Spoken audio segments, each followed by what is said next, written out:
നമുക്ക് ആദർശിന്റെ നയനയുടെ നാളത്തെ നല്ലൊരു വിശേഷം കേട്ടാലോ? അതിനു മുമ്പായി ആദ്യമായി കാണുന്നവരുണ്ടെങ്കിൽ ചാനൽ ഇഷ്ടപ്പെട്ട ഒന്ന് സബ്സ്ക്രൈബ് ചെയ്യാൻ മറക്കരുത്. വീഡിയോ ഇഷ്ടപ്പെടുവാണെങ്കിൽ ലൈക്ക് ചെയ്യാനും നിങ്ങളുടെ വിലയേറിയ അഭിപ്രായങ്ങളൊക്കെ രേഖപ്പെടുത്താനും മറക്കരുത് കേട്ടോ. അതിനു മുമ്പ് ഒരു കാര്യം പറഞ്ഞോട്ടെ, അലീനയുടെയും മനുഷ്യങ്ങളുടെയും വിശേഷങ്ങളൊക്കെ ഞാൻ നമ്മുടെ പുതിയ ചാനലായ ഡെയിലി സ്റ്റോറിക്കകത്ത് ഞാൻ അപ്ലോഡ് ചെയ്യുന്നുണ്ട് കേട്ടോ. അപ്പോൾ കുറച്ച് പേര് വന്ന് ചോദിച്ചിട്ടുണ്ടായിരുന്നു, അപ്പോൾ അലീനയുടെ മനുഷ്യങ്ങളുടെയൊക്കെ വിശേഷങ്ങൾ ചാനലിനകത്ത് അപ്ലോഡ് ചെയ്യാമെന്ന്. അപ്പോൾ ആ ചാനലൊന്ന് കയറി സബ്സ്ക്രൈബ് ചെയ്ത് അത് കാണാൻ ശ്രമിക്കണം കേട്ടോ. അപ്പോൾ നമുക്ക് നേരെ നമ്മുടെ വിശേഷത്തിലേക്ക് പോയാലോ? അങ്ങനെ നാളത്തെ വിശേഷത്തില് അനാമികയുടെ വേണുവിന്റെ ഒക്കെ അഹങ്കാരം തീരുവാണ്. അവരുടെ വിചാരം എന്താ? ആദ്യത്തെ ഒരു സിറ്റിങ്ങോട് കൂടിയിട്ട് തങ്ങളുടെ കാല് പിടിക്കാനായിട്ട് മൂർത്തി മുത്തശ്ശനും മുത്തശ്ശി എല്ലാരും വരും, തങ്ങൾക്ക് ഒരു 50 കോടിയെങ്കിലും വാങ്ങിച്ചെടുക്കാം എന്നൊരു ചിന്തയായിരുന്നു.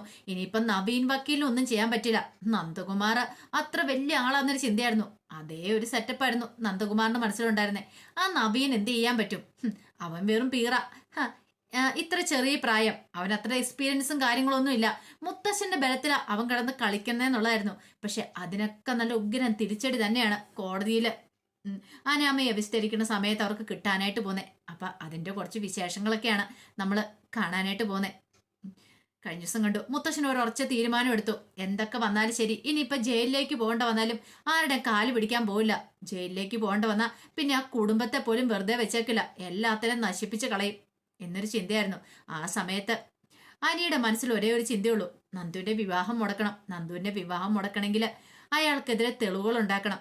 അനി തന്റെ ഫ്രണ്ട്സിന്റെ അടുത്തേക്ക് ചെല്ലുവാണ്, രാകേഷിന്റെയും വിഘ്നേഷിന്റെ അടുത്ത് ചെന്നിട്ട് നന്ദുവിന്റെ വിവാഹകാര്യത്തെക്കുറിച്ചും പിന്നീട് ആ സിയെ കുറിച്ചൊക്കെ പറയാം. എല്ലാം കേട്ട് കഴിഞ്ഞപ്പോഴത്തേനും വിഘ്നേഷ് പറഞ്ഞു, എടാ നമുക്കൊരു കാര്യം ചെയ്യാം, ഇതിനെക്കുറിച്ച് ഒന്ന് അന്വേഷിച്ച് നോക്കിയാലോ? ഒരു പക്ഷെ അയാളിരുന്ന സ്റ്റേഷനിലൊക്കെ ചെന്നിട്ടുണ്ടെങ്കിൽ കാര്യങ്ങളൊക്കെ അറിയാൻ സാധിക്കും. എടാ നിനക്കറിയാലോ എൻ്റെ കാര്യം, കാരണം എനിക്ക് കോടതിയിൽ പോകണം, ഇന്ന് സമയമില്ല. സാരമില്ല, ഞങ്ങൾ പോയി ഒന്ന് നോക്കാം, ചിലപ്പോൾ എന്തെങ്കിലും ഒരു ഡീറ്റെയിൽസ് കിട്ടിയാലോ. നീ ധൈര്യമായിട്ടിരിക്കടാ, നമ്മൾ ഫ്രണ്ട്സ് അല്ലേ. നിന്നെ ഇപ്പൊ ഈ അവസ്ഥയെ രക്ഷിക്കാൻ പറ്റിയില്ലെങ്കിൽ ഞങ്ങൾ ഫ്രണ്ട്സാന്ന് പറഞ്ഞ് നടന്നിട്ട് എന്താ കാര്യം?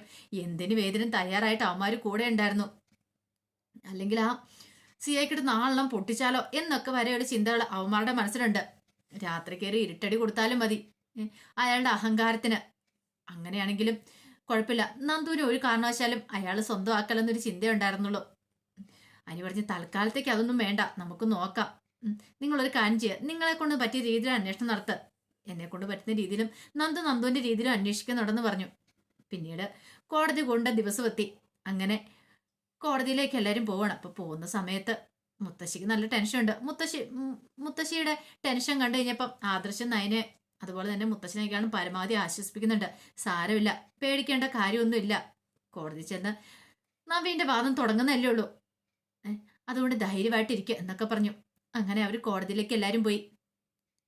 ആ സമയം വേണു നന്ദഗോപാലിന്റെ അടുത്ത് വന്നിട്ട് പറഞ്ഞു, അല്ല ഇന്ന് നമ്മൾ ജയിക്കുമായിരിക്കും അല്ലേ, നമ്മുടെ ഭാഗത്തല്ലേ ഇപ്പൊ ന്യായം നിൽക്കുന്നേ, അല്ല അനാമിക പറഞ്ഞല്ലേ കോടതി കേൾക്കുള്ളൂ.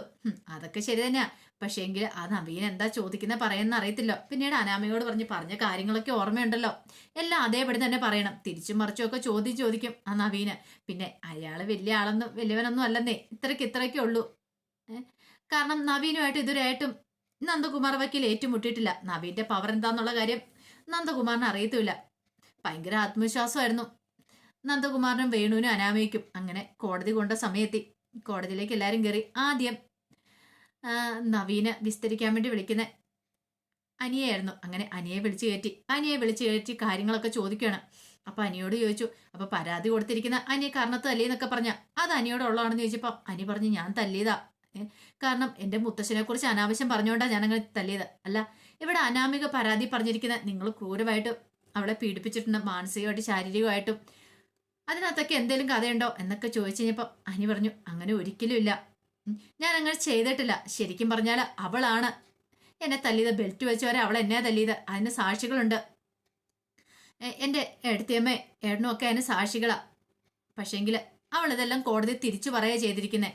അതുപോലെ തന്നെ കല്യാണം പോലും അവളും അവളുടെ വീട്ടുകാരും കൂടെ ഒരു തന്ത്രപരമായിട്ട് നടത്തിയ കാര്യമാണ്. ഈ പറയുന്ന പോലെ എനിക്ക് അവൾ കല്യാണത്തിന് താല്പര്യം കാര്യങ്ങളൊന്നും ഇല്ലായിരുന്നു.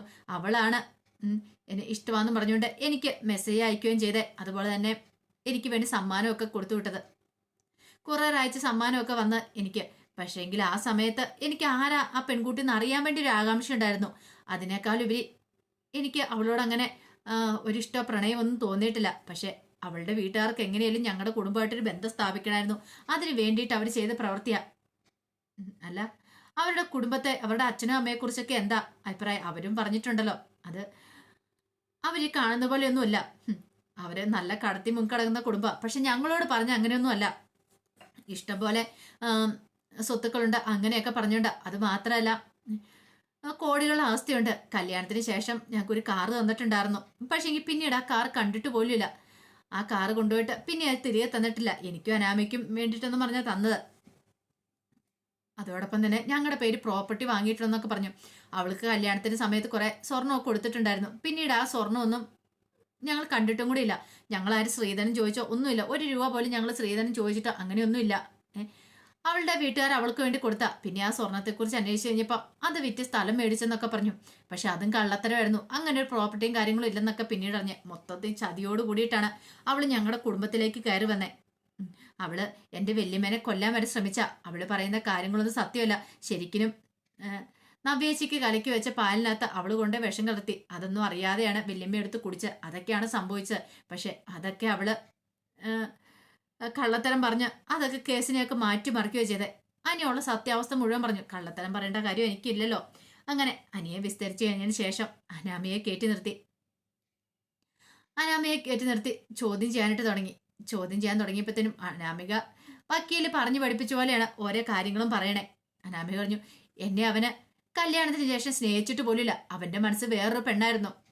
അവൻ ആ പെണ്ണിനെ മനസ്സിലിട്ടോണ്ട് നടക്കുമായിരുന്നു. നന്ദുന്ന് അവളുടെ പേര്. അവളും അവൻ തമ്മിലുള്ള പല വീഡിയോസുകളും ഞാൻ കാണാൻ ഇടയായി. അത് കേട്ടപ്പോൾ നവീൻ ചോദിച്ചു, അത് നിങ്ങൾ പെർഫെക്റ്റ് ആണെന്ന് ചോദിച്ചു.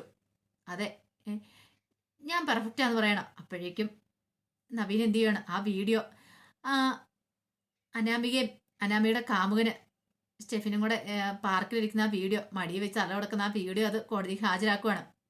എന്നിട്ട് പറഞ്ഞു, നിങ്ങൾ പെർഫെക്റ്റ് ആണെന്ന് പറയുന്നുണ്ട്. പക്ഷെ നിങ്ങൾ പാർക്കിലും ബീച്ചിലും ഒക്കെ കറങ്ങി നടക്കുന്ന പലവട്ടം അനി കണ്ടിട്ടുണ്ട്. അത് മാത്രമല്ല അതിന് തെളിവുകളും കാര്യങ്ങളും ഉണ്ട്. അത് കോടതി എനിക്ക് ബോധിപ്പിച്ചാൽ മതിയാവുള്ളൂ. അനാമിക ഒരു നിമിഷം ഞെട്ടിപ്പോയി.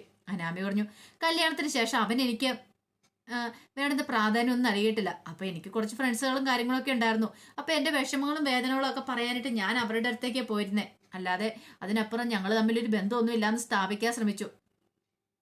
പക്ഷെ അനാമികയുടെ മുഖമൊക്കെ അങ്ങോട്ട് വിളറി വെളുത്തു. ഇത്രയ്ക്ക് ഉണ്ടാവുന്ന അനാമിക പ്രതീക്ഷിച്ചില്ല. നവീൻ അമ്മാതിരി ചോദ്യമായി ചോദിക്കുന്നേ. ഇടയ്ക്കിടയ്ക്ക് നന്ദകുമാർ ഒബ്ജക്ഷൻ പറഞ്ഞുകൊണ്ട് വരുന്നുണ്ട്. പക്ഷേ എങ്കിൽ കോടതി അത് നിരസിക്കുവേതേ. കാരണം ഇപ്പോഴാണെങ്കിൽ വിസ്തരിക്കാനുള്ള സമയം കിട്ടിയിരിക്കുന്ന നവീനാണല്ലോ. നവീൻ വിസ്തരിക്കട്ടെ എന്ന് പറഞ്ഞു. ഒടുവിൽ അനാമയോട് ചോദിച്ചു, അല്ല നിങ്ങൾക്ക് വേണ്ടിയിട്ട് നിങ്ങളുടെ അവിടെ ഉണ്ടായിരുന്ന അനിയുടെ വല്യമ്മ നെക്ലേഴ്സ് തന്നല്ലോ. ആ നെക്ലേഴ്സ് നിങ്ങൾ കൊണ്ടുപോയി അച്ഛൻ്റെ കൈ കൊടുത്തെന്നോ പിന്നെ അത് കൊണ്ട് പണയം വെച്ചെന്നോ എന്തൊക്കെയോ പറയുന്ന കേട്ടല്ലോ. അതിൻ്റെ കഥ എന്താന്ന് ചോദിക്കണം. അനാമി പറഞ്ഞു, അത് പിന്നെ എനിക്ക് തന്നത്. അല്ല, നിങ്ങൾ എന്താ പറഞ്ഞത്, നിങ്ങളുടെ കയ്യിലുണ്ടെന്ന് പറഞ്ഞിട്ട് അത് ഒടുവിൽ നിങ്ങൾ എന്താ പരാതി കൊടുത്തില്ലേ കൊണ്ടുപോയി? ഈ പറയുന്ന നയനയുടെ വീട്ടുകാരാണ് അത് എടുത്തോണ്ട് പോയെന്ന് പറഞ്ഞ് കംപ്ലൈന്റ് കൊടുത്തു. ഒടുവിൽ അത് നിങ്ങൾ തന്നെ കൊണ്ട് പണയം വെച്ചാന്നുള്ള കാര്യം ആ പണയം വെക്കുന്ന കടക്കാരൻ പറഞ്ഞല്ലോ. അവിടുന്ന് ആ തൊണ്ടുമുതൽ സഹിതം പിടിക്കുകയൊക്കെ ചെയ്തില്ലെന്ന് ചോദിക്കുക. അനാമി ആകെപ്പടെ വേർത്തൊലിച്ച് നിൽക്കുക. എന്ത് മറുപടി പറയാൻ പറ്റും? ഉള്ള സത്യം തന്നെയാണ്. ഇനിയിപ്പോൾ അത് കള്ളത്തരാന്ന് പറയാനും പറ്റില്ല. അയാളെ തെളിവ് സഹിതം കൊണ്ടുപോയി കൊടുക്കുകയും ചെയ്ത. പോലീസ് കേസും കാര്യങ്ങളൊക്കെ നടക്കുന്ന. ഇതിന്റെ പേരിൽ നിങ്ങളുടെ അച്ഛനെതിരെ പോലീസ് കേസൊക്കെ ഉണ്ടായതല്ലേന്ന് ചോദിക്കുകയാണ്. അനാമിക പറഞ്ഞു, എനിക്കത് തന്നായിരുന്നു. അപ്പൊ എൻ്റെ അച്ഛൻ്റെ ആവശ്യം വന്നപ്പോൾ ഞാൻ കൊടുത്തു. ഓഹോ, എന്നിട്ട് നിങ്ങളെ കള്ളത്തരം പറഞ്ഞിട്ടാ അവിടെ ഇരുന്നല്ലേ മറ്റുള്ളവരുടെ തല കുറ്റം കെട്ടിവെക്കാന് എന്ന് വേണ്ട. അനാമികനെ നന്നായിട്ട് അവിടെ ഇട്ടങ്ങോട്ട് ഇടിച്ചു പിഴിയുവാണ് നവീന്. ഒടുവിൽ അനാമയോട് ഓരോ ചോദ്യങ്ങൾ ചോദിച്ചപ്പോൾ അനാമയ്ക്ക് ഉത്തരം മുട്ടി. അനാമയോട് ഇനി എന്നോടൊന്നും ചോദിക്കണ്ട, എനിക്കൊന്നും അറിയത്തില്ല എന്നൊക്കെ പറഞ്ഞുകൊണ്ട് അനാമിക നിന്ന് ദേഷ്യപ്പെടുവാണോ ചീറുവാണോ. ശരിക്കും നാണം കിടാവുന്നതിന്റെ മാക്സിമം നാണം കിട്ടും. അത് മാത്രമല്ല, നവീൻ ചോദിച്ചു, ഇതിനു മുമ്പ് നിങ്ങൾക്ക് പല പുരുഷന്മാരുമായിട്ട് ബന്ധം ഉണ്ടായിട്ടില്ല എന്ന് ചോദിക്കുകയും ചെയ്തു. അനാമി ഇത്രയ്ക്ക് പ്രതീക്ഷിച്ചില്ല. കാരണം അനാമിക്ക് ഇതിനു മുമ്പ് കുറെ പ്രണയബന്ധം ഉണ്ടായിരുന്നു. അതിന്റെ ഡീറ്റെയിൽസ് സഹിതം എല്ലാം സഹിതം ആ നവീൻ അങ്ങോട്ട് പൊക്കിയത്. വെറുതെ ഇരിക്കുമായിരുന്നില്ല നവീൻ ഈ 2 ദിവസം പോയിട്ട്. അവളുടെ കള്ളത്തരങ്ങളെല്ലാം പുറത്തു കൊണ്ടുവരണം ഉണ്ടായിരുന്നു. അങ്ങനെ അനാമിക അവിടെ ഇട്ട് വെള്ളം കുടിപ്പിച്ചിട്ട് പുറത്തേക്ക് ഇറക്കിയിട്ട് അടുത്തത് വേണുവിനെയായിരുന്നു. വേണുവിനെ കയറ്റി നിർത്തി ചോദ്യം ചെയ്യാൻ തുടങ്ങി. വേണുവിനെ അവിടെ പിടിച്ചിരിക്കാൻ പറ്റിയില്ല. ഉടൽ വേണു പറഞ്ഞു, അതെ, എൻ്റെ മോളുടെ കർണത്തടിച്ചതിന്റെ പേരിലാണ് ഞങ്ങൾ കേസ് കൊടുത്തിരിക്കുന്നത്. പിന്നീട് അത് കോംപ്രമൈസ് ആക്കാൻ വേണ്ടിയിട്ട് മൂർത്തി സാർ വന്നു. ഞങ്ങൾക്ക് ആ, പണം വാഗ്ദാനം ചെയ്യുകയും ചെയ്തു. പക്ഷെ ഞങ്ങൾ അതിനകത്തൊന്നും വീണില്ല. അപ്പോഴേക്കും ആ, നവീൻ ചോദിച്ചു, അല്ല നിങ്ങളാണോ അങ്ങോട്ട് പൈസ ചോദിച്ചാൽ അതോ മൂർത്തി സാറാണോ? ഹേ, അല്ല ഞാൻ ചോദിച്ചിട്ടൊന്നും ഇല്ലാന്ന് പറയണ. പക്ഷേ എങ്കില് എന്ത് ചെയ്യണ, ഒടുവില് റെക്കോർഡിംഗ് ഉണ്ടായിരുന്നു, വോയിസ് കോൾ റെക്കോർഡിംഗ് ഉണ്ടായിരുന്നു. ആ കോൾ റെക്കോർഡിംഗ് സഹിതം മൂർത്തിമുത്തശ്ശൻ ഫോണിൽ കിടന്ന കോൾ റെക്കോർഡിംഗ് സഹിതം അങ്ങോട്ട് കേൾപ്പിക്കുകയാണ്. തെളിവായിട്ട് കൊണ്ടു കൊടുത്തു കോടതിയിൽ. അതിനകത്ത് വേണു കൃത്യമായിട്ട് പൈസ ചോദിക്കുന്ന കാര്യങ്ങളെല്ലാം ഉണ്ടായിരുന്നു. വേണുവിന് ഇതിൽ പരം ഒരു തിരിച്ചടി കിട്ടാനില്ല. വേണു ഒരിക്കലും പ്രതീക്ഷിച്ചില്ല ഇങ്ങനെ ഒരു ടിസ്റ്റ് തെളിവുണ്ടെന്നുള്ള കാര്യമേ. ഫോണിനകത്ത് തെളിവ് കൊടുക്കുമെന്ന് പ്രതീക്ഷിച്ചല്ലോ. അങ്ങനെ വേണുവിട്ട് അതും ഒരു തിരിച്ചടിയാവണം. വേണു ഇത്ര സമയം പറഞ്ഞുകൊണ്ടിരുന്നേ അവരിങ്ങോട്ട് കോംപ്രമൈസിന് വന്നെന്നൊക്കെയാ അങ്ങനെ വേണുവിന്റെ വാദം. അതുപോലെ നന്ദകുമാർ അവിടെ പറഞ്ഞ ഓരോരോ വാദങ്ങളും മൊത്തം കള്ളത്തര വന്ന് പൊളിച്ചടുക്കുവാണ് അവനെ. അങ്ങനെ അതിന്റെ വിശേഷങ്ങളൊക്കെയാണ് കാണാൻ പോകുന്നത്. എന്താണെങ്കിലും ഇനി വരുന്ന ദിവസങ്ങൾ തീവാർന്ന പോരാട്ടം തന്നെയായിരിക്കും നമ്മൾ കാണാൻ പോകുന്നത്. ഓരോ ദിവസം ഉദ്യോഗജനകമായ നിമിഷങ്ങളിലൂടെ ആയിരിക്കും നമ്മൾ കിടക്കുന്നത്. അപ്പൊ അതിന്റെ വിശേഷങ്ങൾക്കായി നമുക്ക് എല്ലാവർക്കും കാത്തിരിക്കാട്ടോ. ഒരിക്കൽ കൂടി എല്ലാവർക്കും ശുഭരാത്രി നേർന്നുകൊണ്ട് നിർത്തുന്നു.